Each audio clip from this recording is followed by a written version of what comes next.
Tere! Selles videos räägiksin sellisel teemal, nagu seda on imertsusfaas ja ärkamine põhimõtteliselt.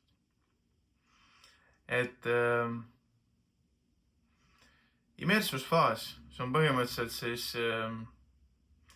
selline aeg või selline protsess sinu elus, kus kohas sa põhimõtteliselt siis võtad nagu endale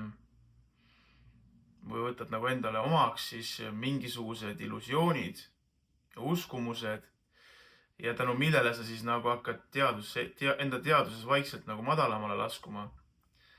Ja nii-öelda siis, mida madalamale sa laskud enda teadusseisundis, seda rohkem sa oled siis pimestatud nende illusioonide poolt. Ja meie planeedi peal on nii-öelda 144 erinevat nagu teadvuse taset. Ja ütleme nii, et suurem osa inimesi asub madalamal kui 48 tase. Ja kui näiteks langetakse siis alla 48 taseme, toimub nii-öelda siis justkui selle nii-öelda inimese põhimõtteliselt justkui surm vaimses mõttes mingil määral, kus kohas ta lõikab ennast lahti oma kõrgemast olemusest ja langeb siis duaalsusesse. Ja seal siis sünnib nii-öelda ego, eks ju, ja hakkab siis see nii-öelda uus imertsusfaas justkui, mis siis on nagu selles nii-öelda rohkem pimestatud seisundis. Ja see langus võib siis nagu toimuda niimoodi, et kui sa näiteks koged esimest korda mingit traumeerivat kogemust, mida sulle teevad näiteks langenud olendid, kes on meistrid seda tegema sulle. Ja nad teevadki seda nimelt selleks, et sind siis nagu siduda endaga ja selle langenud teadvusega, et sa jääksid nagu kinni siis sellesse nii-öelda seisundisse, sellesse madalasse seisundisse, kus elu on võitlus ja nii-öelda piin põhimõtteliselt. Ja kui sa nagu saad nagu siukse šoki osaliseks põhimõtteliselt ja see kogemus on nagu nii traumeeriv, mida nad teevad sulle. Kas nad siis teevad füüsiliselt sulle midagi, üldjuhul, eks ju, tehaksegi seda füüsiliselt, tehakse sulle haiget, surutakse sind alla. Ma ei hakka nagu neid mooduseid siin praegu hetkel välja tooma, kuidas seda tehakse.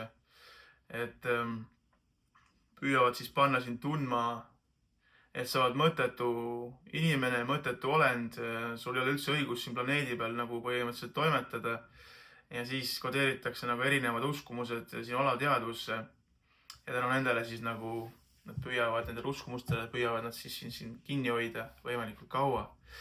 Ja see langemine ongi nagu niimoodi siis toimub, kus kohas sa justkui nagu kukud perseli sellel trepi nii-öelda kuskil astme peale, eks ju, ja siis pannakse sulle jalaga tagant järgi, justkui ego hüppab sul kukile ja siis sa lased sealt niimoodi perseli alla nendest trepi astmetest. Ja see langemine teadvuses võib toimuda nagu niimoodi, et sa isegi ei saa vahest aru, kui sa võtad mingid illusioonid või uskumused omaks, et sa lendad sealt mõnest astmest lausa üle ja allapoole nii-öelda. Ja järjest rohkemaks nii-öelda või suuremaks muutub see nii-öelda negatiivne koore, mida sa kannad, see pinge muutub järjest suuremaks. Ja mingi hetke pärast võib juhtuda niimoodi, et mida suuremaks see koorem muutub, mida ebamugavamaks sul muutub olemine enda nagu psüühikas, siis toimub selline asi, kus kohas sinu nii-öelda eneseteadlik sina, conscious you, tuleb nagu justkui nagu korraks välja sellest 4 madalamast kehast ja eraldab ennast sellest ja siis näeb ja vaatab seda justkui kõrvalt ja saab aru, et sa ei taha nagu seda enam sellisel kujul kogeda ja et sa tahad elult rohkemat, kui seda on olnud siiamaani. ja seal toimubki siis nii-öelda ärkamine, kus kohas ego kaotab justkui nagu osaliselt võimu sinu üle, sest sa teadvustad omale, et seda, et see, et sa oled lubanud nagu nii-öelda egol lubanud olla siis nagu nii-öelda selle keha justkui juht, eks ju, ja lubanud tal võtta vastu neid otsuseid, oled sa jõudnud sinnamaale, kus sa oled jõudnud nendesse rasketesse olukordadesse, siis sa lihtsalt näed sellest läbi ja otsustad, et ma ei taha seda enam sellisel kujul kogeda ja hakkad nagu ise neid otsuseid tegema. Ja nüüd see ülespoole liikumine siis teadvuses, et see ei ole nagu enam sellisel kujul, et sa paned hüpetega ülesse. Siin ongi see koht, kus kohas sa hakkad teadlikult iga uskumuse, nagu mille sa omaks oled võtnud, hakkad seda teadlikult vaatama ja teadlikult otsustad sellest lahti lasta. Ja samm-sammu haaval nagu tõused nagu nende trepiastmetele järjest kõrgemale. Kuni siis jõuad sinna nii-öelda 48 taseme peale, eks ju, kus kohas sul hakkab siis see kontakt taastuma nende kõrgema olemusega, kus sa siis teadvustad omale mingil määral, et sa oled rohkem kui see lihtne surelik, eks ju. Ja niimoodi hakkad järjest ülespoole minema ja järjest suurema vabaduse poole.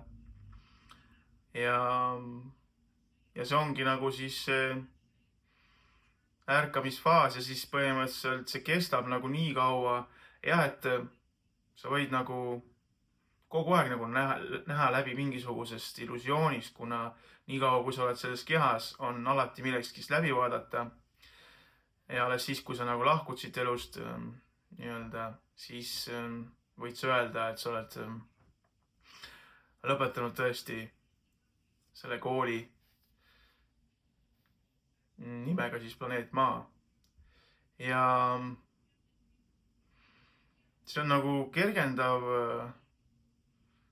tunne, kus kohas sa jõuad sinna faasi, kus kohas sa tunned, et sa enam ei ole nagu nii palju pimestatud oma nii-öelda ego poolt, sa nagu hakkad nagu läbi nägema, kuidas ta töötab ja käitub, eks ju. Ja see nagu muutub nauditavamaks ja nauditavaks protsessiks. Sest see kontakt tugevneb järjest rohkem sinu sees, sinu kõrgema olemusega. Iga illusiooniga sa vabaned järjest rohkem ja tunned seda vabadust enda sees rohkem. Ja toimub siis see nii-öelda südame avanemine, kus kohas sa vabastad ennast erinevatest uskumustest, traumadest, eks ju. Ja no sellele hakkab see energia nagu voolama läbi sinu siia maailma. Et see on siis see, mida ma praegu tahtsin rääkida immersusfaasist ja ärkamisest.